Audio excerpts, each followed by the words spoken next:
Okay, just imagine for a second, a source of energy that never, ever runs out. I'm talking no clouds, no night, just a constant, clean stream of power for the entire planet. Now I know, it sounds like pure science fiction, right? But as you're about to see, it's actually way closer to reality than you might think. I mean, that sounds like a line straight out of a blockbuster movie, doesn't it? You can just picture it, a colossal structure, gleaming in the endless sunlight of space, beaming clean energy right down to us here on Earth. Well, here's the thing. For engineers and space agencies all over the world, this isn't just some fantasy. Nope, it's a very real project they're working on, with parts of it already being tested. So let's break down exactly how this incredible idea could actually become our reality.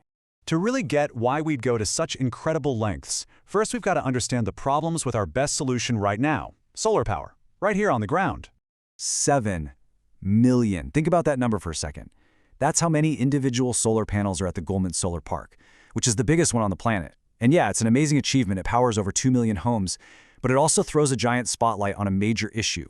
Large-scale solar takes up a massive amount of land. And honestly, that's just the beginning of the problems. So here's the crucial thing to realize. Even on a perfect sunny day, solar panels down here never get 100% of the sun's juice. Why? Because our own atmosphere acts like a pair of dirty sunglasses, scattering about 30% of the sun's energy before it can even hit a panel. And then you've got clouds, which can just roll in and kill your power supply. And of course, the biggest one. Every single night, the power just stops, which forces us to rely on these huge, expensive battery systems to get through the dark. So, if the surface of the Earth is the problem, what's the solution? Well, it's actually pretty simple. We just move the solar panels somewhere better, somewhere the sun always shines. And this is the magic address. You go about 22,000 miles straight up, and you hit something called geostationary orbit. It's this cosmic sweet spot where a satellite's speed perfectly matches the Earth's rotation. So what does that mean? It means it basically stays parked over the exact same spot on the ground, 24/7. So let's go back to our list of problems and see what happens when we put our solar panels up there. That atmosphere problem? Gone. You get unfiltered, 100% sunlight. Cloudy days? Not in space, it's always sunny. And nighttime? It's a thing of the past.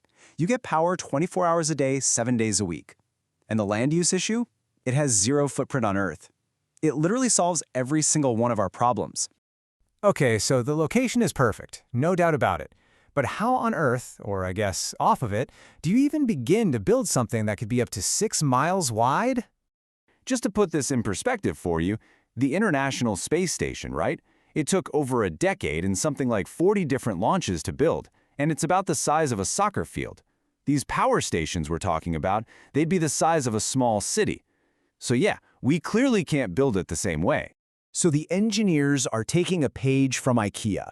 It's genius, really. The plan is to launch thousands of identical, super-thin panels, all flat-packed inside a rocket. Once they're up in orbit, they just unfurl.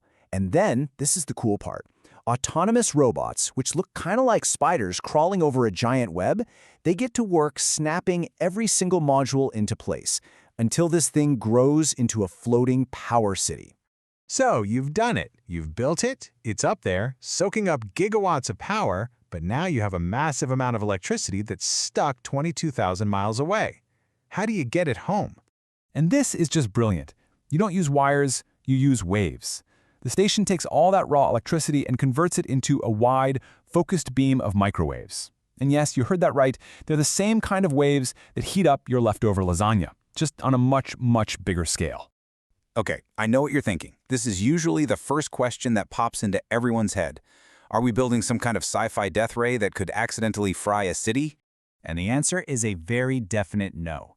See, the beam is designed to be very, very wide, so it spreads out over that 22,000-mile journey. By the time it actually reaches the ground, its intensity is weaker than direct sunlight on a clear day. So if a bird flew through it, it wouldn't even notice. It definitely wouldn't go poof like in a cartoon. So how do we catch this safe, low-intensity energy? Not with some giant concrete bunker. We use something called a rectenna. And as you can see, it looks way more like a massive fishing net made out of wire mesh. It's designed to be almost see-through, so sunlight and rain can pass right through it. And inside that mesh are these tiny little devices tuned to the exact microwave frequency, and they convert that energy directly into electricity for the grid. This all just sounds incredible, I know. But what actually needs to happen to move this project off the drawing board and into a reality where it's delivering power? You know, the project isn't really waiting for some huge new technological breakthrough. The real challenge now is all about economics and scale. First, launch costs. Reusable rockets are a total game changer, but we need to get to a point where sending cargo to orbit is as routine as freight shipping. And second, mass production. These parts can't be handcrafted one by one. They need to be churned out by the millions. So this has really become an engineering and economics problem, not a physics problem. So, the big question, when could this actually happen? Well, NASA's own studies lay out a path where the technology really matures in the 2030s, that massive orbital assembly starts in the 2040s, and the first power could be delivered to the grid around 2050.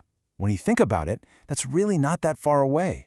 And as wild and ambitious as a city-sized power station sounds, believe it or not, it's actually just the first realistic step in a much, much grander vision for our energy future. So looking further into the future, we could see a whole constellation of smaller satellites passing the energy beam between each other like a relay race in the sky to deliver power to remote spots. Or, for the ultimate sci-fi concept, you've got the Dyson Swarm, a massive cloud of collectors literally orbiting the sun itself, capturing a truly staggering amount of its total energy. Now, while those grander ideas might be for another generation, they all point in the same direction. As our world's hunger for energy keeps growing and growing, it feels kind of inevitable that we'll finally have to look up to the one place with a truly unlimited supply. The question really isn't if we'll build our future in space, but when.